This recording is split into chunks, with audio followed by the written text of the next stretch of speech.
1400 বছর আগে হযরত উসমান গনি যুন্নুরাইনের লেখা কোরআন এখনো তুরস্কের মিউজিয়ামের ভিতরে আছে। সেটা যেমন ছিল এখনো আমার বাসার কোরআনটাও তেমন। কোরআন কাকে বলে? আল কোরআনুল কারীমু হুয়া মুনাজ্জালু আলা কলবি মুহাম্মাদিন সাল্লাল্লাহু আলাইহি ওয়াসাল্লাম আল মাকতুবু ফিল মাসাহিফে ওয়াল মানকুলু আনহু নাকলান মুতাওয়াতিরান বিলা শুবহাতিন। এই পর্যন্ত মুতাওয়াতির একের পর এক কপি আসতেছে, কপি প্রেসের ভিতরে হাজার হাজার কপি কোরআন প্রতিদিন ছাপতেছে, কিন্তু একটা জের পাল্টাচ্ছে না, একটা জবর পাল্টাচ্ছে না। কেন কেন কেন?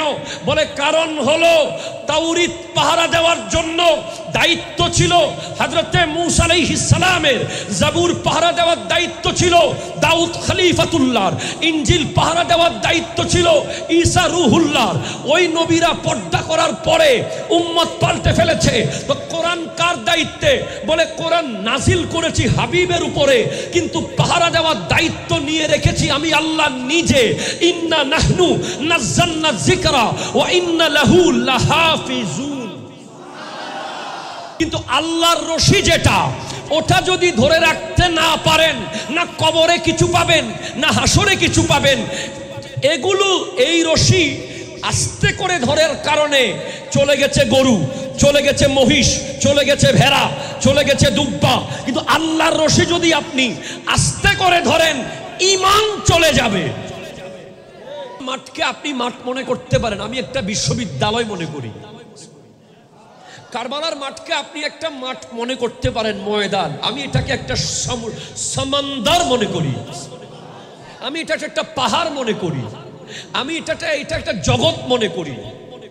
যদি বলেন কিভাবে? হ্যাঁ, কারবালার মাঠ যেখানে ইমামে হোসেন রাদিয়াল্লাহু তাআলা আনহু শহীদ হয়েছেন, ওখানে উনি সবরের, ধৈর্যের একটা পাহাড়ের প্রমাণ দিয়েছেন। কারবালার মাঠ ওটা কি? ওখানে উনি ইস্তেকামত, অটল থাকার একটা সমুদ্রের প্রমাণ দিয়েছেন। কারবালার মাঠ কি? ওখানে সালাতের একটা ক্লাস উনি নিয়েছেন, নামাজের। ইমামে হোসেন রাদিয়াল্লাহু তাআলা উনি সবরের একটা ক্লাস জনগণের জন্য, উম্মতের জন্য দিয়ে গেছেন।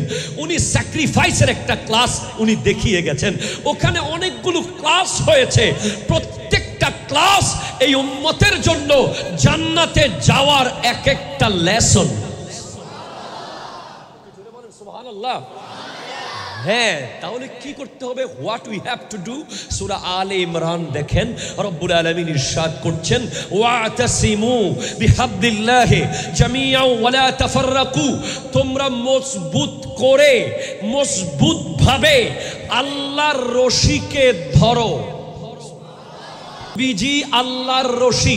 ইয়া রাসূলুল্লাহ, আপনার পরে আমার নবী যখন বিদায় হজের ভাষণ দিয়ে, আমার নবী যখন সেখানে আয়াত পড়ে দিলেন, আল ইয়াউমা আকমালতু লাকুম দীনাকুম ওয়া আতমামতু আলাইকুম নি'মাতি ওয়া রাদিতু লাকুমুল ইসলাম দীনা, তখন সাহাবায়ে কেরামদের মধ্যে যারা কোরআন বুঝে, যারা মুফাসসির সাহাবা, তারা বলছেন, ইয়া রাসূলুল্লাহ, এই আয়াতের ইন্ডিকেশন আজকে ইসলাম পরিপূর্ণ হয়ে গেছে, আল্লাহ ইসলামের উপর রাজি হয়ে গেছে, আল্লাহর নির্দিষ্ট দিন আল্লাহ ফিক্স করে দিয়েছেন ইসলামকে।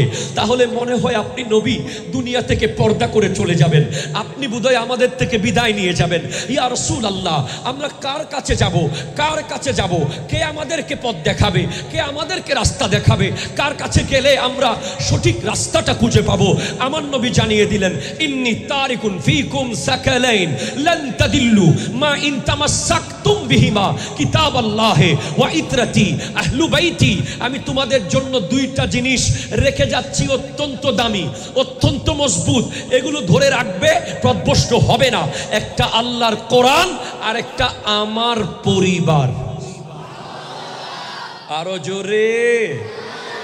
তাহলে আপনি আমাকে প্রশ্ন করেন, আমার নবী আল্লাহর রশি, আমার নবীর পরে সিদ্দিক আকবর আল্লাহর রশি, ফারুক আজম আল্লাহর রশি, ওসমান জুন্নুরাইন আল্লাহর রশি, মাওলা আলী আল্লাহর রশি, এরপরে ইমাম জাইনুল আবিদিন ইমামে হাসান আল্লাহর রশি, ইমামে হুসেন পাক আল্লাহর রশি, ইমাম হযরতে জাইনুল আবিদিন রাদিয়াল্লাহু তাআলা আল্লাহর রশি, ইমাম জাফরে সাদেক আল্লাহর রশি। প্রশ্ন করেন কিভাবে জানলেন ওনারা যে আল্লাহর রশি? ইমাম জাফরে সাদেক রাদিয়াল্লাহু তাআলা আনহুকে প্রশ্ন করা হয়েছে আল্লাহর রশি কে? উনি জুমার মিম্বরে খুতবায় দাঁড়িয়ে বলছেন, নাহনু হাবলুল্লাহ, আমরা যারা আলে নবী, আমরা যারা আহলে বাইতে নবী, আমার নবীর পরিবার, আমরা হলাম আল্লাহর রশি। আরো জোরে। সেই মুসলমানের কাছে পারমাণবিক অস্ত্র থাকুক বা না থাকুক, নারায়ে তাকবীর আছে, ঠিক কিনা কথা বলে? নারায়ে রিসালাত আছে না নাই? কোটি কোটি পারমাণবিক অস্ত্র মুহূর্তের মধ্যে ফিউজ হয়ে যাবে তাকবীরের আওয়াজের সামনে, ঠিক কিনা কথা বলে? আমরা কি মদিনাতুল মুনাওয়ারায় যাব ইনশাআল্লাহ? যারা যারা যাব সবাই মিলে মুহাব্বতে পড়ব। ভাই একটু ইকু বাড়াই দেন সবাই মিলে। ইয়া রাসূলুল্লাহ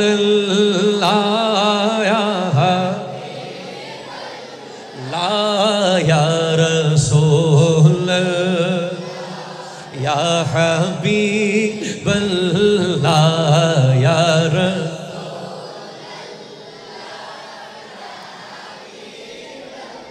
লা ইয়া রাসূলুল্লাহ बल्ला मेरी उल्फत मदीने से यूं ही नहीं, मेरी उल्फत मदीने से यूं ही नहीं, मेरे आका का रोज़ा मदीने में है या रसूल अल्लाह। जोरे या रसूल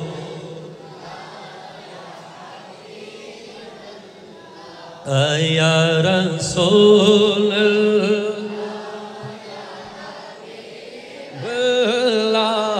या रसूल बल्ला। अर्श आज़म से जिसकी बड़ी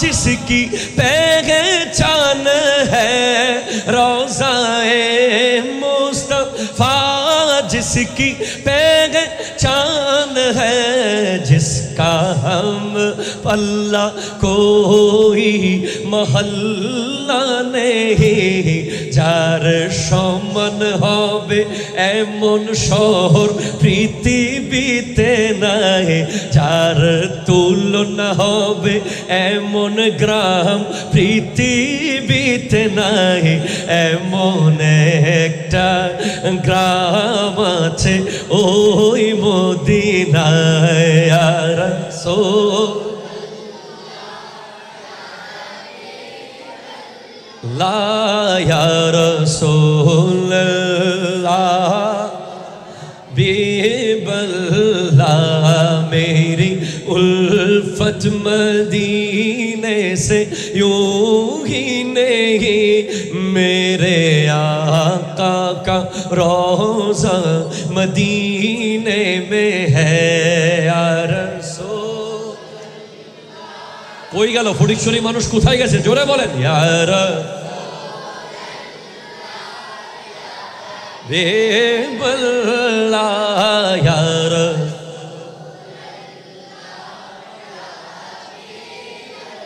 फिर मुझे सुबहानाल्लाह। তারপরে যদি মরণ আসে কোনো চিন্তা, মরণ কেন? এই দুনিয়াদারির কোনো পরোয়া কি করলে আমার নবী যদি একবার এসে আমাকে বলে দয়াল নবী যদি স্বপ্নে এসে আমাকে বলে তোর জীবন মরণ সব হবে ওই মদিনায়, সুবহানাল্লাহ। এটার উর্দুতে শায়ের বলতে, ফির মুঝে মौत का कोई खतरा ना हो,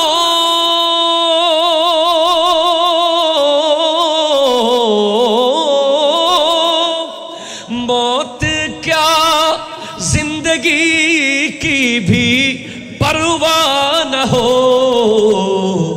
काश सरकार एक बार मुझसे कहे আমার নবী যদি একবার এসে আমাকে বলে अब तेरा जीना मरना मदीने में है या रसूल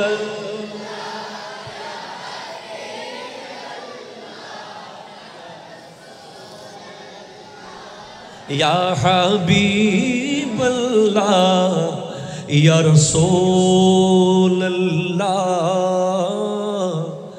या हबीब अल्लाह।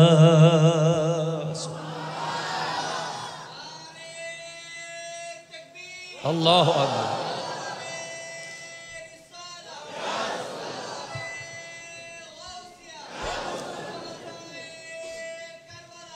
जिंदाबाद जिंदाबाद जिंदाबाद जिंदाबाद।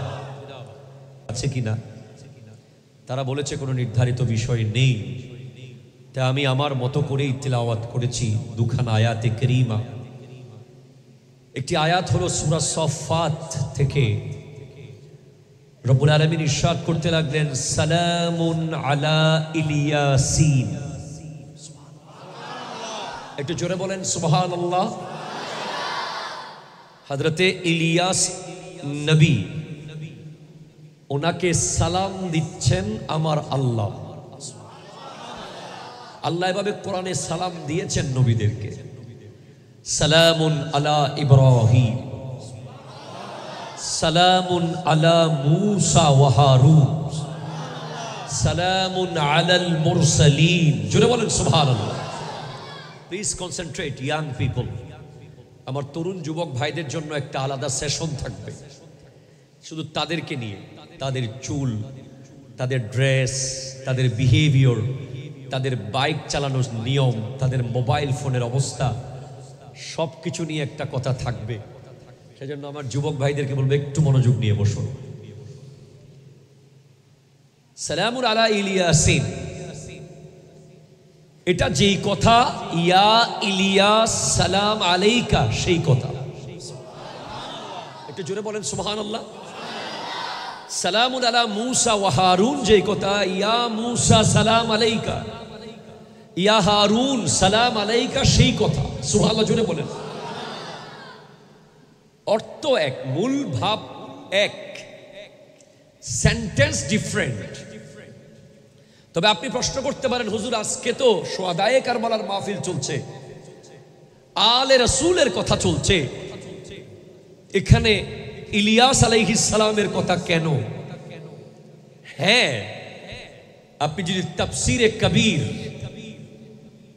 আল্লামা ফখরুদ্দিন রাজি রাহমাতুল্লাহ আলাইহি খুলেন, আপনি যদি ইবনে হাজার মক্কি সাওয়াইকুল মুহরিকা খুলেন, আপনি দেখবেন একটা তিলাওয়াতের মধ্যে এসেছে সালামুন আলা ইলিয়াসিন, এটার আরেকটা কেরাত হবে সালামুন আলা আলে ইয়াসিন। জোরে বলেন সুবহানাল্লাহ, জোরে বলেন, জোরে বলেন। সালামুন আলা আলে ইয়াসিন, অর্থাৎ ইয়াসিনের পরিবারের উপরে সালাম। ইয়াসিন কে? মুফাসসিরিনে কেরাম বলছেন ইয়াসিন বমানা মুহাম্মদুর রাসূলুল্লাহ সাল্লাল্লাহু আলাইহি ওয়াসাল্লাম। জোরে বলেন সুবহানাল্লাহ। তার মানে আপনি কি বুঝলেন? সালামুন আলা আলে ইয়াসিন মানে সালামুন আলা আলে মুহাম্মদ সাল্লাল্লাহু আলাইহি ওয়াসাল্লাম। জোরে বলেন সুবহানাল্লাহ। তাহলে আমার নবীর আল, আমার নবীর পরিবারকে সালাম দিয়েছেন কে? আরো জোরে বলেন না, কে কে? যেখানে আল্লাহ সালাম দিয়েছেন কোরআনে, সেখানে মোল্লা যদি সালাম না দেয় তাদের দাম কি কমে যাবে? বলেন, কমে যাবে? যাবে না। যাদের স্মরণে সোহাদায়ে কারবালা হয়েছে, যাদের জন্য এই প্রোগ্রাম গোটা বিশ্বব্যাপী আয়োজন চলছে, চলবে, ওনাদের শানে আমি বক্তব্য না দিলে, আমার মতো লক্ষ লক্ষ আলেম যদি বক্তব্য না দেয়, ওনাদের কিচ্ছু হবে না। কারণ ওনাদের শানে বক্তব্য দিয়েছেন এই পৃথিবীর সর্বশ্রেষ্ঠ খতিব আমার দয়াল নবী মুহাম্মদুর রাসূলুল্লাহ সাল্লাল্লাহু আলাইহি ওয়াসাল্লাম। জোরে বলেন সুবহানাল্লাহ। আমার নবী জিনাদের শানে বক্তব্য দিয়ে দিয়েছেন।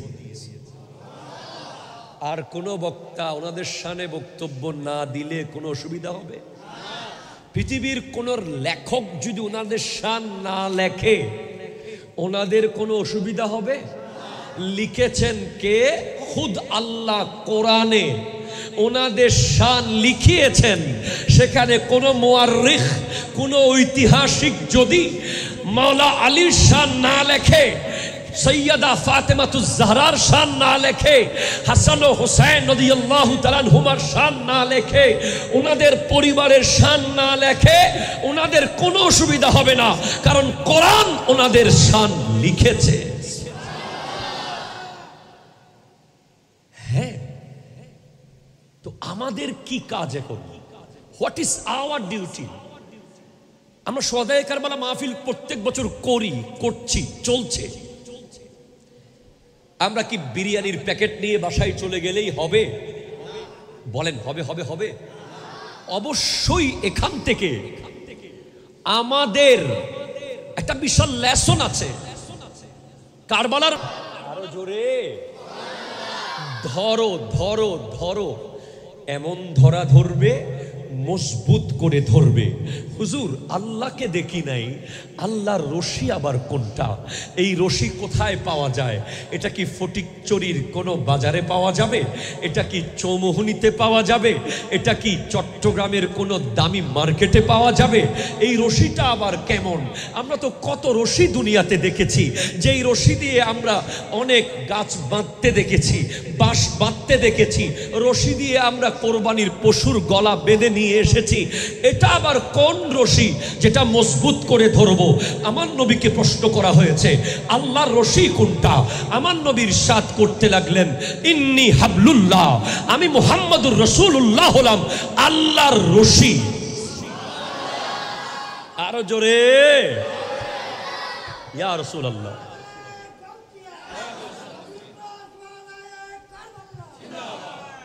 একটু জোরে বলেন না সুবহানাল্লাহ। আমার নবী থেকে এই পর্যন্ত নবীর পরিবারের সদস্যরা আল্লাহর রশি। আপনি গরুর রশি ছেড়ে দিতে পারবেন, গরু চলে যাবে?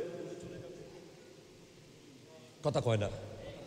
আপনি মহিষের রশি ছেড়ে দিলে মহিষ বিলে চলে যাবে, না পাইলে আর কি বা হবে, পরে আরেকটা কিনবেন আর কি।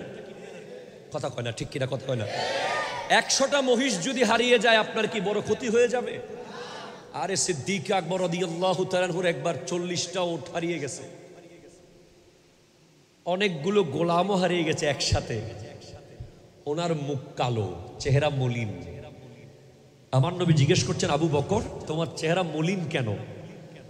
তোমার কি আপনাদের কষ্ট হচ্ছে? প্লিজ নজর মেরি তরফ, আমাকে বলে দেন, যদি অসুবিধা হয় আমি সাথে সাথে ছেড়ে দিচ্ছি। অসুবিধা হচ্ছে? আপনারা কি আর 10 মিনিট শুনবেন আমাকে? 10 মিনিট? জি, তাহলে একটু শুনেন, মেহেরবানি করেন। সিদ্দিক আকবর রাদিয়াল্লাহু তাআলা আনহুর ওট হারিয়ে গেছে 40টা।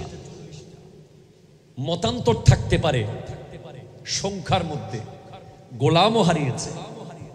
আমার নবী বলছেন, আবু বকর তোমার চেহারা দেখে মনে হচ্ছে যেন তোমার তাকবীরে উলা ছুটে গেছে। আল্লাহু আকবার, জোরে বলেন না। আমাদের দেশে 3 ক্যাটাগরির নামাজি আছে। এক ধরনের নামাজি যারা প্রথম শুরুতেই গিয়ে আল্লাহু আকবার বলে ইমামের সাথে সাথে নিয়ত করে। আছে না নাই? কথা বলেন তো।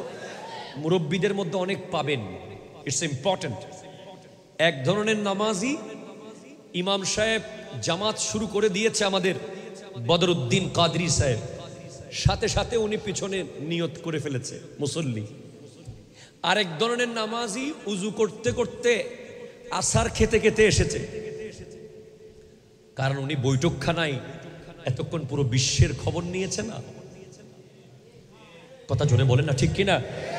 ওনার সাথে হোয়াইট হাউসে মিটিং ছিল অনলাইনে, ওনার সাথে জাতিসংঘের মহাসচিবের মিটিং ছিল। বৈঠকখানায় মিটিং শেষ করে আসতে আসতে তখন ইমাম সাহেব হুজুর 1 রাকাত শেষ করে উঠে গেছে। কথা কন না, ঠিক কিনা? জোরে বলেন। আরেক ধরনের নামাজি আছে একেবারে সালাম ফিরানোর, অথবা সালাম ফিরিয়ে ফেলেছে, ঠিক কিনা? জোরে বলেন। আহা, জামাত শেষ হয়ে গেল, এরকম নামাজি আছে না সমাজে? হ্যাঁ, আমি আপনাদেরকে একটু বলে দিই, প্রথম ক্যাটাগরির নামাজি যারা যারা সাথে সাথে নিয়ত করতে পেরেছে জামাতে, তাদের জন্য একটা পুরস্কার কবরে থাকবে। তারা কবরে যাওয়ার সাথে সাথে একটা অনেক বেশি সুন্দর, যেই সুন্দরের বর্ণনা দেওয়ার মতো ভাষা আমার নাই, যেই সুন্দরীর 2টা চোখ দেখলে আপনি এক দেখাতে 5000 বছর কেটে যাবে, এরকম একটা হুর কবরে বিয়ে দেওয়া হবে ওই ব্যক্তির সাথে। ওই ব্যক্তি জিজ্ঞেস করবে, কিরে তুমি কে? হঠাৎ আমি কবরে আসার সাথে সাথে তুমি চলে আসলে, তুমি কে? সেই সুন্দরী হুর বলবে, আমি তোমার নামাজ। আমার যুবক ভাইরা প্লিজ কনসেন্ট্রেট, আমি তোমার নামাজ। তো এত দ্রুত এসে গেলে কেন? ওই সুন্দরী হুর বলবে, তুমি যেভাবে আজান দেওয়ার সাথে সাথে একামতের আগে দ্রুত দুনিয়ার সব কাজ ছেড়ে মসজিদে চলে আসতে, আল্লাহ আমাকে অর্ডার দিয়েছে আমি যেন তুমি কবরে আসার সাথে সাথে তোমার খেদমতে চলে আসি। তখন ওই হুরের দিকে তাকাতেই, আপনি জাস্ট তাকাতেই দেখবেন যে কিয়ামত এসে গেছে। ওখানে আপনার 4-5 হাজার বছর যে কেটে গেছে আপনি বুঝতেই পারবেন না। পরে আপনাকে এইভাবে ডাকতে হবে, এই ওই সাত তাকাইও না, ওঠো ওঠো ওঠো, আর দেখিও না, বাস। কেন ভাই, এই মাত্র দেখা শুরু করলাম, এত তাড়াতাড়ি ডাকেন কেন? আরে না, 5000 বছর হয়ে গেছে তুমি তার দিকে তাকাই আসো, এত সুন্দর। প্লিজ আমার যুবক ভাই, আপনি বুঝে নেন আপনি কোন ক্যাটাগরির মুসল্লি হতে চান।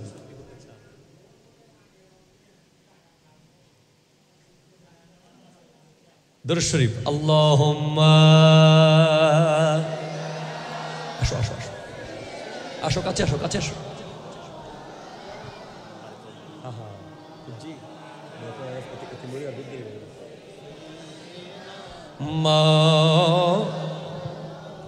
সুবহানাল্লাহ ওয়ালহামদুলিল্লাহ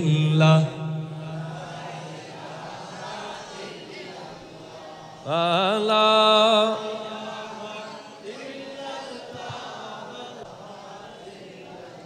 একটু চিৎকার দিয়ে বলেন না সুবহানাল্লাহ। অন টাইম নামাজ, জোরে বলেন সুবহানাল্লাহ। On time, on time. আজান দিয়েছে আপনি মসজিদে, কবরে যাওয়ার সাথে সাথে সাপ অসম্ভব, বিচ্ছু অসম্ভব, আগুন অসম্ভব, আপনার কবর থাকবে বাসর ঘর।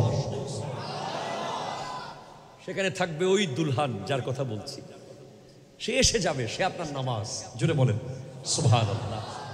সিদ্দিক আকবর রাদিয়াল্লাহু তাআলা আনহুকে বলছেন, আল্লাহ, আমার নবী আবু বকর, তোমার তাকবীরে উলা কি ছুটে গেছে নাকি? তোমার মুখ কালো কেন? বলে ইয়া রাসূলুল্লাহ, আমার তাকবীরে উলা ছুটে নাই, কিছু ওঠ হারিয়েছে। বলে আচ্ছা তাই নাকি? বলে ইয়া রাসূলুল্লাহ, আমার কাছে তাকবীরে উলার মূল্য, মানে ইমামের সাথে সাথে আল্লাহু আকবার বলে তাকবীর এরে অ্যাটেন্ড করার, নামাজে দাঁড়িয়ে যাওয়ার মূল্য গোটা পৃথিবী পরিমাণ ওট যদি আমার থাকে, কেউ যদি বলে আমি 5 মিনিট পরে নামাজে গেলে সব ওট বেঁচে থাকবে, না হলে আমি সব হারিয়ে ফেলবো, 5 মিনিট আগে মসজিদে গেলে আমার সব ওট আমি হারিয়ে ফেলবো, আমি সমস্ত পৃথিবী যত বড় অত পরিমাণ ওট হারাতে রাজি, আপনার নবীর পেছনে প্রথম তাকবীর আমি ছাড়তে রাজি না। মানে জামাতের প্রথম তাকবীর আমার কাছে দুনিয়া পরিমাণ ওটের চেয়েও বেশি দামি। ইমামে হুসাইনকে আপনি প্রশ্ন করেন, ওগো হুসাইন, কারবালার মাঠে আপনার তলোয়ার যখন বিজলির মতো চলছে, যেদিকে যাচ্ছে গাজর মূলার মতো এজিদিদেরকে কেটে ফেলতেছে, যেদিকে যায়, আর কিছুক্ষণ যুদ্ধ করলে, তলোয়ার চালালে হয়তো 22,000 কেটে ফেলতে 22 মিনিটও লাগতো না, কিন্তু থেমে গেলেন কেন? বলে আজান শুনেছি, আজান শুনেছি তাই থেমে গেছি, তলোয়ার নেমে গেছে, আমি সিজদায় চলে গেছি। কেন কেন গেলেন? আমরা তো কি কি কারণে নামাজ পড়ি না, আমাদের যুব সমাজ কি কি একেবারে আনইম্পর্টেন্ট, একেবারে সিলি সিলি ম্যাটার, গাড়িতে আছে নামাজ পড়ছে না, বিয়ে বাড়িতে আছে নামাজ পড়ছে না, মিটিং এ আছে নামাজে যাচ্ছে না, ফেসবুকিং করছে নামাজে যাচ্ছে না, গল্প করতে করতে নামাজে যাচ্ছে না। আর ইমামে কারবালা তলোয়ারের নিচে নামাজে কেন গেলেন? বলে কেন আপনি শুনেন নাই আমার নবীর হাদিস? সুইলা রাসূলুল্লাহ সাল্লাল্লাহু আলাইহি ওয়াসাল্লাম আইয়ুল আমালে আহাব্বু ইলাল্লাহি তাআলা, আল্লাহর কাছে সবচেয়ে শ্রেষ্ঠ আমল কোনটা? আমার নবী বলেছেন, এক as-salatu li waqtiha, just time নামাজ পড়া, জাস্ট টাইম। দুই বিররুল ওয়ালিদাইন, পিতামাতার প্রতি সৎ আচরণ করা। তিন ওয়াল জিহাদু ফি সাবিলিল্লাহ, আল্লাহর রাস্তায় জিহাদ করা। আমি কোন জায়গা থেকে গিয়েছি? মহিষ যদি পালিয়ে যায় আপনার কি বড় লস হয়ে যাবে? আপনি রশিটা ধরে রাখতে পারেন নাই, চলে গেছে, ঠিক কিনা? কথা জোরে বলেন। কোরবানির সময় কত পশু চলে গেছে না পালিয়ে, কেউ পেয়েছে কেউ পায় নাই। এমনও হয়েছে যে আমাদের চট্টগ্রাম শহর থেকে একটা মহিষ নাকি পালাতে পালাতে ফটিকছড়ি চলে এসেছে, চলে আসতে পারে। হ্যাঁ, গরু রশি ধরতে পারেন নাই, চলে গেছে। ছাগল ধরে রাখতে পারেন নাই, চলে গেছে। ভেড়া ধরে রাখতে পারেন নাই, চলে গেছে। গাছ কাটতেছেন, রশি দিয়ে ধরেছেন, ঠিকভাবে ধরতে পারেন নাই, উল্টাপাল্টা জায়গায় পড়ে গেছে। এগুলো যেতেই পারে, এসব রশি ছেড়ে দিলে তেমন লস নাই। কথা বলে না, ঠিক কিনা? কথা বলে না। কি চলে যাবে? ঈমান।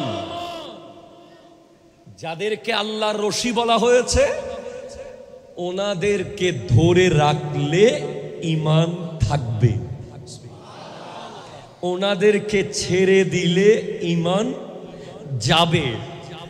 এজন্য আমার নবী বলেছেন, আন-নুজুমু আমানুন লিআহলিস সামা, তারা হলো আসমানবাসীদের জন্য নিরাপত্তার সাইন। আর একটু জোরে বলেন সুবহানাল্লাহ। আমার মুস্তাফা যদি শুনতো, তারা হলো আসমানবাসীদের জন্য নিরাপত্তার sign, the symbol of peace. একটু জোরে বলেন না সুবহানাল্লাহ। হ্যাঁ, the symbol of protection for sky. তো জমিনের প্রোটেকশন কারা? জমিনবাসীর জন্য প্রোটেকশন কারা কারা জমিনবাসীকে রক্ষা করবে? আমার নবী বলছেন ওয়া আহলু বাইতি আমানুন লি উম্মতি লি আহলিল আরদ। জোরে বলেন সুবহানাল্লাহ। আমি নবীর পরিবার হলো জমিনবাসীদের জন্য প্রোটোকল, প্রোটেকশন, নিরাপত্তার সাইন। যতদিন এই জমিনে নবীর পরিবার থাকবে ততদিন জমিনবাসী নিরাপদ থাকবে। আপনি যদি আমাকে প্রশ্ন করেন নিরাপত্তা কেমন, কোন আহলে বায়াত কি এসে আপনার ঘরে পাহারা দিয়েছে, আপনার এলাকায় পাহারা দিয়েছে, ওনারা কি গেটে দারোয়ানগিরি করবে? না না না, এমন নিরাপত্তা না। ওনাদের নিরাপত্তা হলো ঈমানের নিরাপত্তা। আপনার বডিতে আঘাত লাগলে আর কি হবে? হাত কেটে যাবে, পা ছিঁড়ে যাবে, আপনি মারা যাবেন, কিন্তু আপনার ঈমানে যদি আঘাত লাগে তাহলে আপনি মরলে মরতেই পারেন, সবাই তো মারা যাবে, কিন্তু ঈমান যদি মারা যায় তাহলে না কবরে কিছু আছে, না হাসরে কিছু আছে, কোথায় কিছু নাই। তাই আমি বলি আপনি পিএইচডি হোল্ডার হয়ে না মরেন বা মরেন কিচ্ছু আসে যায় না, আপনি মাস্টার্স হয়ে মরেন বা না মরেন কিচ্ছু আসে যায় না, আপনি এমফিল ডিগ্রি না নিয়ে মরে গেছেন কবরে কিচ্ছু আসে যায় না। কিন্তু আপনি যদি মুমিন না হয়ে মারা যান, মুমিন না হয়ে মারা যান, অনেক কিছু আসে যায়।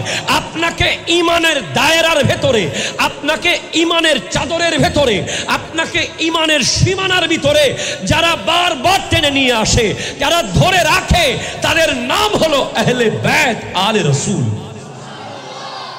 আরো জোরে বলেন সুবহানাল্লাহ। যারা আপনাকে বের হতে দেয় না, ঈমানের গণ্ডির বাইরে যেতে দেয় না, বারবার টেনে নিয়ে আসে। জোরে বলেন সুবহানাল্লাহ। যদি বলেন কিভাবে নিয়ে আসে, হ্যাঁ আমার নবী বলেছেন আমি দুটো জিনিস রেখে যাচ্ছি, একটা কোরআন, একটা আমার বংশধর। হ্যাঁ হ্যাঁ হ্যাঁ, আপনি কি জানেন যে তাওরীত পাল্টে গেছিল? কথা কয় না, তাওরীত পাল্টে গেছে। উম্মত ইচ্ছে মতো কথা ঢুকিয়ে দিয়েছে ভিতরে। তাওরীত কার উপর নাজিল হয়েছে? যুবক, একজন যুবক দাঁড়িয়ে বলো, তাওরীত কোন নবীর উপর নাজিল হয়েছে? হযরতে মুসা আলাইহিস সালাম। জোরে বলেন সুবহানাল্লাহ। ইটস ভেরি ইম্পর্টেন্ট নলেজ যুবকদের জন্য। জাবুর নাজিল হয়েছে দাউদ খলিফাতুল্লাহর উপর, সুবহানাল্লাহ জোরে বলেন। ইনজিল নাজিল হয়েছে ঈসা আলাইহিস সালামের উপর, আর কোরআন নাজিল হয়েছে আমার নবীর উপর। তাওরীত উম্মত পাল্টে ফেলেছে, আয়াত ইচ্ছে মতো ঢুকিয়েছে। জাবুর, ইনজিলের ভিতরেও উম্মত মনের মতো কথা ঢুকিয়ে দিয়েছে। কিন্তু কোরআন 1450 বছর ধরে একটা জের, একটা জবর, একটা পেশ, একটা অক্ষর পৃথিবীর কোন বাপের বেটা পাল্টাতে পারে নাই। ঠিক কিনা? কথা জোরে বলেন। পারছে? আরো জোরে পারছে? সেই আরো জোরে বলেন না রে ভাই সুবহানাল্লাহ বলেন। আল্লাহ, তুমি কি আন্দর কিল্লার প্রেসে গিয়ে দেখেছো কিভাবে ছাপায়? আল্লাহ, তুমি কি সৌদি আরবের মেশিনগুলোতে গিয়ে দেখেছো কিভাবে ছাপাচ্ছে? তুমি কিভাবে পাহারা দাও? বলে আমি আল্লাহ কিভাবে পাহারা দিই? আহায় হায়, তুই কোরআন খোল, তুই হাদিস খোল, তুই উলামায়ে কেরামের বক্তব্য দেখ, আমি আল্লাহ কোরআন কিভাবে পাহারা দিই। মুসা আলাইহিস সালামের কাছে হোসেন ছিল না। আরো জোরে বলে না সুবহানাল্লাহ, জোরে বলে না। ঈসা রুহুল্লাহর কাছে হোসেন ছিল না। দাউদ খলিফাতুল্লাহর কাছে হোসেন ছিল না। আর আমার নবীর কোরআন, আমার নবীর দ্বীন পাহারা দেওয়ার জন্য আমি আল্লাহ হাসান ও হোসেনকে বানিয়েছি, তার পরিবারকে বানিয়েছি। যদি মুসা আলাইহিস সালামের কাছে হোসেন থাকতো, তাওরীত পাল্টাতে পারত না। যদি ঈসা আলাইহিস সালামের কাছে হোসেন থাকতেন, ইনজিল পাল্টাতো না। দাউদ আলাইহিস সালামের কাছে যদি হোসেন থাকতেন, তাহলে পাল্টাতো না। কথা কোন না, ঠিক কিনা? জোরে বলেন না। কিন্তু আমার নবীর কাছে হোসেন আছে। যুগে যুগে হোসেন তার পরিবারের কোন না কোন সদস্যের ভেতর দিয়ে দাঁড়িয়ে যাবে কোরআন রক্ষা করার জন্য। ও ভাই সুবহানাল্লাহ জোরে হন না বাজি। দাঁড়িয়ে যাবে, পৃথিবীর কেউ কোরআন আয়াত পাল্টাতে পারবে না। আবার হোসাইন জিন্দা হয়ে যাবে। কি হয়েছে হুজুর? হ্যাঁ হয়েছে, হ্যাঁ হয়েছে, হ্যাঁ হয়েছে। কিভাবে হয়েছে? যখন কারবালার মাঠে এজিদের কি দোষ ছিল? সে তো সাহাবার ছেলে, সে তো মুসলিম, তার মাথায় পাগড়ি, তার খেমায় জুমা, সে নামাজ পড়েছে, তার অনুসারীরা নামাজ পড়েছে, তাহলে তার বিরুদ্ধে যুদ্ধ কেন করতে হলো? তাকে মানতে পারলাম না কেন? কোরআন বলছে ইন্নামাল খামরু ওয়াল মাইসিরু ওয়াল আনসাবু ওয়াল আজলামু রিজসুম মিন আমালিশ শায়তান, নিশ্চয় মদ জুয়া এগুলো শয়তানের কাজ, ফাজতানিবুহু, এগুলো বাদ দাও। এজিদ বলছেন না, মদ খাওয়া যাবে। আরো জোরে বলে। হোসাইন বলছেন মদ খাইলে কোরআনের আয়াতের বিরুদ্ধে চলে যেতে হবে। কোরআনের আয়াতের বিরুদ্ধে যাওয়া যাবে না, প্রয়োজনে গলা দেব। আরো জোরে বলেন না সুবহানাল্লাহ। কোরআন বলছে ওয়াস্তাঈনু বিস-সাবরি ওয়াস-সালাত ইন্নাল্লাহা মা'আস সাবিরিন, তোমরা নামাজ এবং সবর এবং নামাজ থেকে সাহায্য নাও। আরো জোরে বলেন সুবহানাল্লাহ। আজকের দিনে এই ঘটনাটা না বললেই নয়। আজকে আমার সাথে একটা ঘটনা হয়েছে ভাই, বিশ্বাস করেন অলৌকিকত্ব কাকে বলবো আমি। আমার গাড়ি যেটা আমি নিয়ে এসেছি গোপালঘাটা, আমার মাদ্রাসার সামনে বালুর একটা টাল আছে, ওই টালের মধ্যে এভাবে ব্যাক গিয়ারে এনে গাড়ি ঘোরানোর সময় পাট করে গাড়ির ভেতরে যে অ্যাক্সেল ভেঙে গেছে ডিরেক্ট। আমরা সবাই নিশ্চিত যে গিয়ার বক্স চলে গেছে। গিয়ার বক্স চলে গেলে গোপালঘাটা থেকে গাড়িটা একটা পিক আপ দিয়ে রশি বেঁধে নেওয়া ছাড়া কোনো উপায় নাই। সাথে সাথে আমি জামিয়াতে ফোন করে 511 টাকা দিয়ে দিয়েছি খানকা শরীফে, এবং লিখিয়েছি যে ওই স্লিপটার মধ্যে গাড়ির নিরাপত্তা, এবং ওখানে মাদ্রাসায় একটা রুমের ভিতরে আমি সাথে সাথে নামাজে দাঁড়িয়ে গেছি। ওয়াস্তাঈনু বিস-সাবরি ওয়াস-সালাত। যদি গিয়ার বক্স চলে যেত হয়তো লাখখানেক টাকা লেগে যেত আমার আজকে। কিন্তু আমি জানি আল্লামা তৈয়ব শাহ কিবলা রহমতুল্লাহ আলাইহি বলেছেন ইস হাত সে দেনা है, ইস হাত সে লেনা है। এই হাতে দিবেন, এই হাতে নিবেন। জামিয়াতে এই হাতে দিবেন, এই হাতে নিবেন। কিছুক্ষণ পরে নাজিরার থেকে একজন মিস্ত্রি এসছে, উনি দেখে বলতেছেন না গিয়ার বক্স ঠিক আছে, এক্সেল গেছে। সাথে সাথে আগ্রাবাদ থেকে আমার এক বড় খাস মোহব্বতের মিস্ত্রি সে এসে গেছে, 1-1.5 ঘন্টার ভিতরে এসে এক্সেল লাগিয়ে দিয়েছে। গাড়িটা নিয়ে এখানে এসেছে, আপনাদের 4000 টাকা খরচ হয়েছে। এটা বড় কথা না, আমি আপনাকে বলছি আপনি ট্রাই করে দেখিয়েন। যে কোনো বিপদ আসবে সবর এবং সালাত, আর জামিয়া তো আছেই। আপনি আমাকে বেদাতি বলবেন না মুশরিক বলবেন আমি জানি না, তবে জামিয়ায় 111 টাকার পাওয়ার আমার এই গোটা জিন্দেগির প্রতিটা পরদে পরদে দেখেছি। আপনারা অনেকেই দেখেছেন হয়তো, এত এফেক্টিভ। আল্লাহু আকবার। বিশ্বাস করেন এই নিয়ামত আমরা পেয়েছি। আমাদের বাপ দাদা কেউ হয়তো কোনো জায়গায় এমন সিজদা করেছে যেই সিজদার ফলাফল আল্লামা সিরিকুটি বাংলাদেশে এসেছে। কোন এক পূর্বপুরুষের দোয়া অথবা আল্লাহর নবীর কোন এক স্পেশাল নজর অথবা সাহাবায়ে কেরামের কোন এক দোয়ার নজর, কিছু একটাই বাঙালিদের উপরে আছে যার ফলাফল স্বরূপ আল্লামা সিরিকুটি এসেছেন, যার ফলাফল স্বরূপ আমরা গৌসুল আজম মেজবান্ডারিকে পেয়েছি, গোলাম রহমান কিবলাকে পেয়েছি। হায় হায় হায়, আমি সব কাজে লাগাচ্ছি না। আমি বলতেছি ওগো গৌসুল আজম মেজবান্ডারি, আপনার এলাকা থেকে কি আমি গাড়ি টেনে টেনে নিয়ে যাব? সুবহানাল্লাহ জোরে বলেন ভাই। হ্যাঁ আমি আপনাকে সেটা বলছি। ওয়াস্তাইনু বিস-সাবরি ওয়াস-সালাত ইন্নাল্লাহা মা'আস-সাবিরিন। ইমাম হুসাইনের সফর শুরু হয়েছে সবর দিয়ে।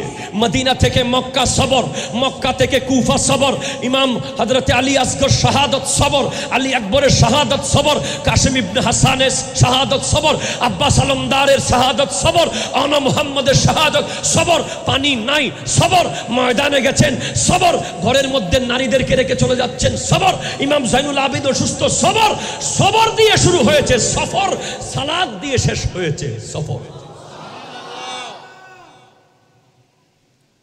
আলে রসুল আর কোরআন। আরো জোরে বলেন সুবহানাল্লাহ, জোরে বলেন।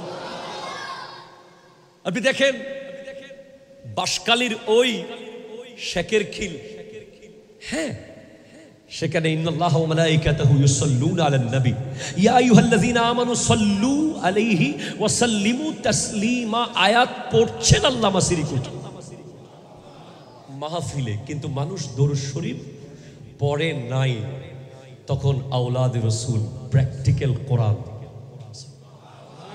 বলছেন, থিওরিক্যাল কোরআনের প্র্যাকটিক্যাল কি, সাথে সাথে দরুদ শরীফকে প্রতিষ্ঠা করার জন্য বানিয়ে দিয়েছেন জামিয়া আহমদিয়া সুন্নিয়া আলিয়া। দরুদ শরীফ পড়ে নাই মানুষ, এই জন্য আল্লাহ বলছেন পড়ো সল্লু, মোল্লা বলতেছেন পড়বো না।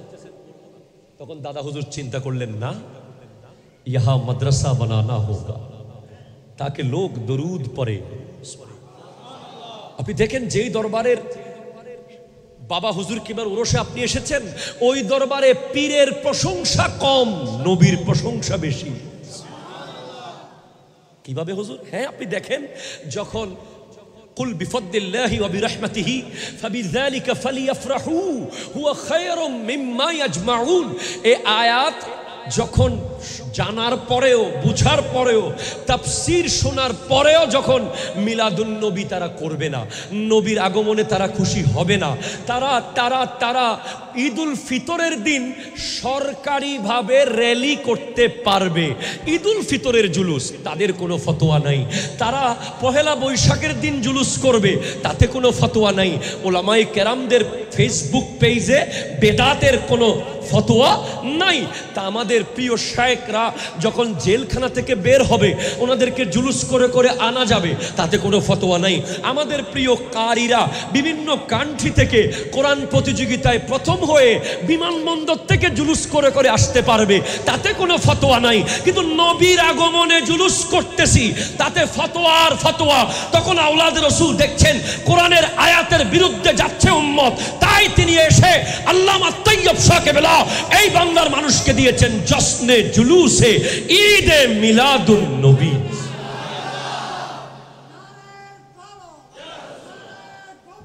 ইয়া ওস্তাদ দস্তগীর,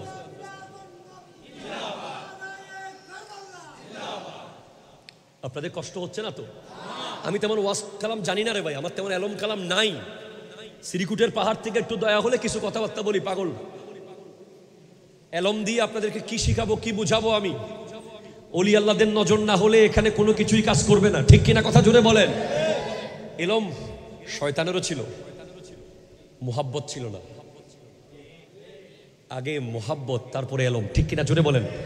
আমাদের জামিয়ায় যখন ছাত্ররা ভর্তি হয়, তাদেরকে আমরা লেসন দিই। প্রথম দিন জামিয়ার 4টা বিষয়ের উপরে দাঁড়িয়ে আছে ছাত্রদের জন্য। এক, প্রথমে হলো আদব,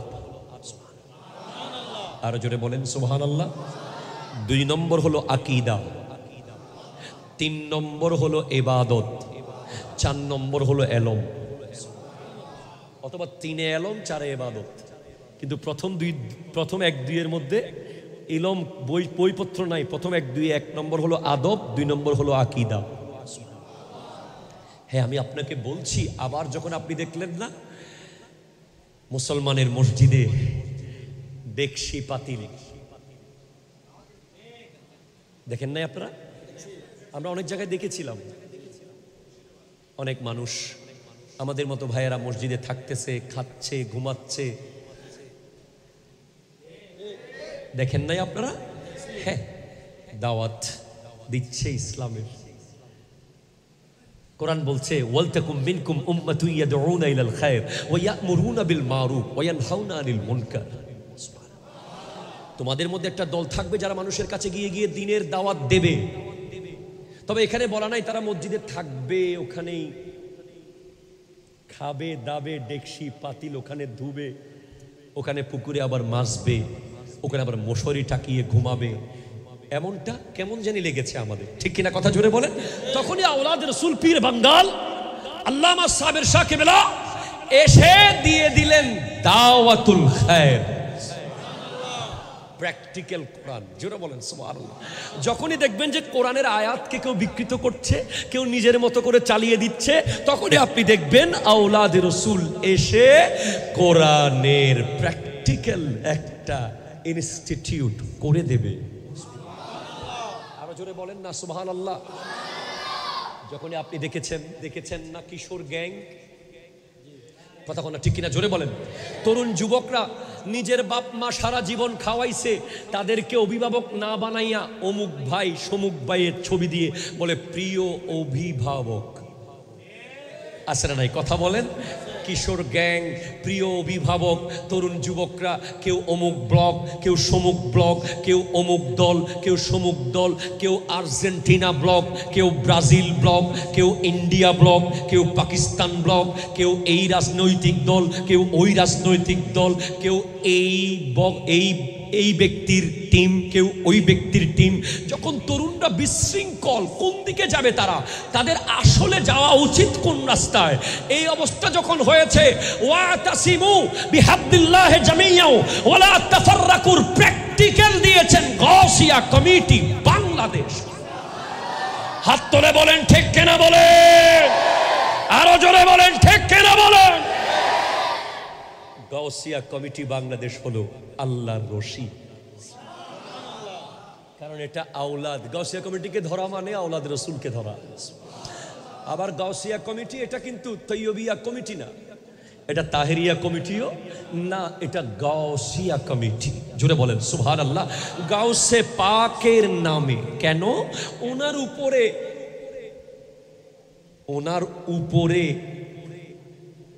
বলে না, ওনার উপরে গিয়ে কিছু বলবে এমন অলি কি পৃথিবীতে আছে? বলেন আছে আছে আছে আছে। সবচেয়ে বড় অলি, জোরে বলেন সুবহানাল্লাহ। আমার নবী হলেন ইমামুল আম্বিয়া, গাউসুল আজম আব্দুল কাদের জিলানী রহমতুল্লাহ আলাইহি হলেন ইমামুল আউলিয়া। আমার প্রজন্মকে আমি কিভাবে সেভ করবো বলেন না। এখন বাংলাদেশে এমন এমন মানুষকে আমরা পুরস্কার পেতে দেখতেছি, সবচেয়ে সুদর্শন পুরুষ। কথা কথা ঠিক কিনা জোরে বলেন না। যাকে দেখলে আমাদের প্রজন্ম কনফিউজ, উনি কি পুরুষ? কত যুবকরা কথা বলো, ঠিক কিনা কথা বলো। আমার প্রজন্মকে আমি বাঁচাবো কিভাবে? অনেকে তো এখন পত্রিকায়, নিউজে, নিউজ পেপারে, সোশ্যাল মিডিয়ায় দেখে মনে করবে যে এমন ড্রেস পরলে বোধহয় পুরস্কার পাওয়া যায়। আমার মুরব্বীরা অনেকে বুঝে নাই, রিসেন্টলি বাংলাদেশে একটা পুরস্কার দেওয়া হয়েছে, সবচেয়ে সুদর্শন পুরুষের পুরস্কার। যারা পত্রিকা পড়ে, যারা ইলেকট্রনিক মিডিয়া দেখে, সেখানে দেখবেন আপনারা এই পুরস্কারটা যিনি নিয়েছেন, আমি ওনার বিরুদ্ধে কিছু বলতেছি না, ওনার সাথে আমার কোনো দ্বন্দ্ব নাই। তবে উনি যে ড্রেস কোডটা মেনটেন করেছেন, একটা নারীদের ড্রেস উনি পরেছেন, উনি মেকআপ করেছেন, ওনার কপালে উনি মহিলাদের যে বিউটি পার্লার থেকে সেজে আসে ওভাবে করে সেজেছেন। তখন আমার প্রজন্ম কি মনে করবে? আমার প্রজন্ম তো জানে যে সুদর্শন পুরুষ কে, যার মাথায় টুপি থাকে, যার মুখে দাড়ি থাকে, যার গায়ে পাঞ্জাবি থাকে, যার মাথায় পাগড়ি থাকে, যার চেহারায় ওযুর চিহ্ন থাকে। কথা জোরে বলো, ঠিক কিনা জোরে বলো। যার চেহারায় ফজরের নামাজের কারণে ঝলক মারবে, যার চেহারা জোহরের নামাজের কারণে ঝলক মারবে, যার চেহারা আসর মাগরিব ইশার কারণে ঝলক মারবে, যে তাহাজ্জুদের জায়নামাজে বাতি হয়ে যাবে। গাউসে পাক আব্দুল কাদের জিলানী রাহমাতুল্লাহ আলাইহি বলেছেন, রিজালুন ফি হাওয়াজিরহিম সিয়ামুন ওয়া ফি যুলামিল লায়ালি কাল্লালি। আমার উম্মত তো তারা যারা দিনের বেলায় রোজা রাখবে আর রাতের বেলায় তাহাজ্জুদের জায়নামাজে আলোর মতো জ্বলতে থাকবে। আরো জোরে। কাকে আপনি সুদর্শন পুরুষের পুরস্কার দিচ্ছেন? আপনি ওই ব্যক্তিকে সুদর্শন পুরুষের পুরস্কার দেন যার আগাগোড়া নবীর সুন্নাহ আছে। ঠিক কিনা কথা জোরে বলেন না? হ্যাঁ, শুধু সুদর্শনের পুরস্কার দিলে হবে না, আরো বহু পুরস্কার চালু করতে হবে এই দেশে। ঠিক কিনা কথা বলেন? যিনি 40 দিন লাগাতার জামাতে নামাজ পড়েছে, পুরস্কার চালু করার দরকার আছে না নাই? যেই ব্যক্তি জীবনে 100টা কোরআন খতম দিয়েছে, সুবহানাল্লাহ জোরে বলেন। যেই অফিসার জীবনে কোনোদিন ঘুষ খায় নাই, কথা কয় না, ঠিক কিনা জোরে বলেন না? যেই ব্যক্তি জীবনে কোনোদিন দুর্নীতি করে নাই, যেই ব্যবসায়ী কোনোদিন মাল সিন্ডিকেট করে মানুষের ক্ষতি করে নাই, কথা বলেন ঠিক কিনা জোরে বলেন। এখন কি বলবো, কোন দিকে বলবো বলেন? আমার নবীর হাদিস, লানা রাসূলুল্লাহ সাল্লাল্লাহু আলাইহি ওয়াসাল্লাম আর রাজুলা ইয়ালবাসু লিবসাতাল মারাতি ওয়াল মারাতু তালবাসু লিবসাতাল রাজুলি। আই হাই হাই, আমার নবীর লানত, নবীর বদদোয়া আছে তাদের উপরে যে সমস্ত পুরুষ নারীদের মতো ড্রেস পরে। আছে না এই যুগের যুবকরা, আছে না, মাথার মধ্যে কানের মধ্যে দুল দেয়, হাতের মধ্যে চুড়ি পরে, গলার মধ্যে চেইন পরে। ঠিক কিনা কথা জোরে বলেন? কথাবার্তা বলে নারীদের স্টাইলে। হ্যাঁ, আবার কিছু নারীরা আছে যাদের শাড়ি ভালো লাগে না, কথা কোন ঠিক কিনা জোরে বলেন? যাদের বোরকা ভালো লাগে না, যাদের আগাগোড়া লেবাস ভালো লাগে না, পুরুষের মতো জিন্স পরতে হয় স্মার্ট হওয়ার জন্য, পুরুষের মতো টি শার্ট পরতে হয় স্মার্ট দেখানোর জন্য, তাদেরকে জানিয়ে দেবেন ওদের উপরে আল্লাহর নবীর বদদোয়া, ওদের জন্য আল্লাহর নবীর লানত আছে। যার উপরে নবী রাজি নাই তার ঘরে তো আযাব আসবেই। ঠিক কিনা কথা জোরে বলেন? তার ঘরে না, তার এলাকায় আযাব আসবে, তার দেশে আযাব আসবে। আজকে মাইলস্টোন স্কুলের বিমান দুর্ঘটনা দেখার পরেও যদি মা বোনরা পর্দা না করে, ওই কোভিড-19 পরেও যদি আমরা পাল্টাতে না পারি, বিএমডিপুর আগুনের পরেও যদি আমাদের জীবন না পাল্টায়, ওই বঙ্গবাজারের আগুনের পরেও যদি আমরা না পাল্টাই, ওই বড় বড় শপিং মল পুড়ে যাওয়ার পরেও যদি না পাল্টায়, ওই হসপিটালে আগুন লাগার পরেও যদি না পাল্টায়, ওই মাইলস্টোনে বিমান পড়ে যাওয়ার পরেও যদি না পাল্টায়, এই পৃথিবীর কোনো কিছু আমাদেরকে আর পাল্টাতে পারবে না। আমাদেরকে না পাল্টাইলে আযাব আরো আসবে। ঠিক কিনা কথা জোরে বলেন? তহের শাহ সাহেব কিবলা, আপনি যদি আমাকে জিজ্ঞেস করেন, হুজুর আপনি একটু শার্ট প্যান্ট পরে, একটা জিন্সের প্যান্ট পরে, একটা রয়্যাল এনফিল্ড নিয়ে একটু ফটিকছড়ি রোড দিয়ে গেলে অসুবিধা কি? কোনো অসুবিধা নেই। কে আমাকে কি বলবে? আমি নিজের টাকা দিয়ে কষ্ট করে কিনে পরবো, অসুবিধা কি? না, আমি পড়তে পারবো না, কারণ আমার এই চেহারা আল্লাহ রসুলকে দেখাবো তা তো আছেই, আগে আওলাদের রসুলকে দেখাতে হবে। কথা বলেন না, ঠিক কিনা জোরে বলেন না? আপনি আমাকে বলতে পারেন, হুজুর আপনি একটু করে, হ্যাঁ একটা কি বলে আপনার এই যে যুবকদের মতো একটু ব্রিজের উপরে দাঁড়িয়ে আড্ডা মারতে পারেন না? না, আমি পারি না। একটু একটা সিগারেট নিয়ে একটু দুইটা টান দিতে পারেন না? না, আমি পারি না। আপনি একটু করে সেলুনে গিয়ে ওই আমার ভাইদের স্টাইলে নেইমার কাটিং চুল কাটতে পারেন না? না, আমি পারি না। আপনি একটু করে এভাবে ওভাবে চলতে পারেন না? না, আমি পারি না। কারণ 12 রবিউল আউয়াল আসলে আওলাদ রাসূল আসবে, আমার দিকে তাকিয়ে যদি মুস্কি না হাসে, তখন আমি বুঝতে পারবো যে আমি অন্যায় করেছি। আমি আপনাকে বলছি, আপনাকে যারা হাত দিয়েছেন, হাতের দাম অনেক। গোটা পৃথিবীর নিয়ম হলো মাথা বাঁচাবে, আর ইমামে হোসাইনের নিয়ম হলো হাত বাঁচাবে। গোটা পৃথিবীর নিয়ম হলো মাথায় হেলমেট পরবে, আর ইমামে হোসাইনের নিয়ম হলো মাথা কেটে নিয়ে যা, হাত দেব না। আপনাদেরকে বলছি, যুবক ভাইরা আমার, পাল্টে যান, পরিবর্তন হয়ে যান। আল্লাহর রশিকে ধরেন, এমন ধরেন ইতিসাম, মানে ওই বলি আমি ট্রেন ধরার মতো। ট্রেন ঢাকায় যাবে 9টায়, আপনি পৌঁছেছেন 9টা 15 মিনিটে, 15 মিনিট চলা শুরু হয়ে গেছে।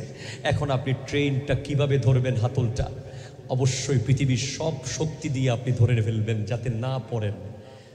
ওভাবে আওলাদের রাসূলের দামান ধরতে হবে। বিনিময় কি? আপনাকে কে সভাপতি বলল, কিচ্ছু আসে যায় না। আপনাকে কে সেক্রেটারি বলল, কিচ্ছু আসে যায় না। আপনাকে কে বলল যে অমুক অমুক অনেক কাজ করে, অনেক কাজ করে, কেউ না বলুক, পত্রিকায় না আসুক, পোস্টারে আপনার নাম না আসুক, আপনি যেদিন মারা যাবেন সেদিন যেন পাকিস্তান থেকে আওলাদে রসুলের ফোন আসে, হযরত উন পর রাজি হ্যায়। আসবে, হ্যাঁ আসবে, আসবে, আসবে, আসবে, এই আশায় আমরা সব করছি।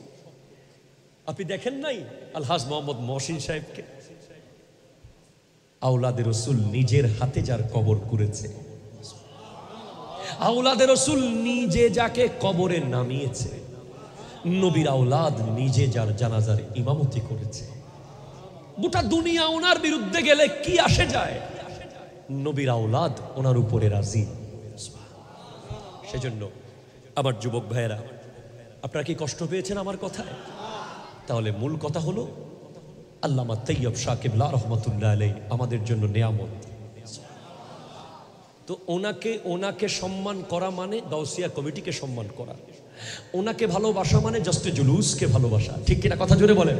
আল্লামা সিরিকুটি আমাদের জন্য নিয়ামত, ওনাকে ভালোবাসা মানে জামিয়াকে ভালোবাসা। আল্লামা তহের শাহ সাহেব কিবলাকে ভালোবাসা মানে নামাজ পড়া, ফজরের নামাজ জামাতে পড়া, তারপরে 200 বার লা ইলাহা ইল্লাল্লাহ পড়া, 200 বার ইল্লাল্লাহ পড়া, 200 বার আল্লাহু পড়া, 100 বার দরুদ শরীফ পড়া। ওনাদেরকে ভালোবাসা মানে মাগরিবের নামাজের পরে 6 রাকাত আওয়াবিন পড়া, আবার দরুদ শরীফ 100 বার পড়া। ওনাদেরকে ভালোবাসা মানে সিগারেট ফেলে দেওয়া, ওনাদেরকে ভালোবাসা মানে কিশোর গ্যাং ছেড়ে দেওয়া, ওনাদেরকে ভালোবাসা মানে ইফতিজিং বাদ দেওয়া, ওনাদেরকে ভালোবাসা মানে মোবাইলের অশ্লীল ভিডিও না দেখা, ওনাদেরকে ভালোবাসা মানে আপাদে মস্তক সুন্নতে মুস্তাফার উপরে চলা।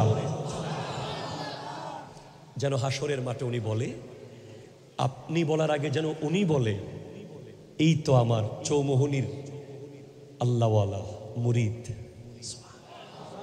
কবরে যেন নবী বলেন, আপনি উনি আমার নবী বলার আগে যেন নবী বলে দেন, সে আমার উম্মত।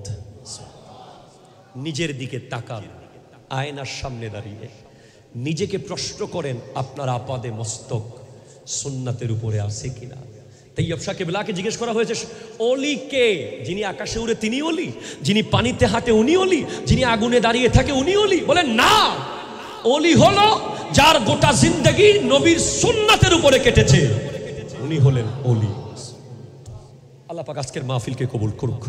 ওমা তৌফিকি ইল্লা বিল্লাহ ওয়া আখিরু দাওয়ানা আনিল হামদুলিল্লাহি রাব্বিল আলামিন। ওয়াসসালামু আলাইকুম ওয়া রাহমাতুল্লাহি ওয়া বারাকাতুহু।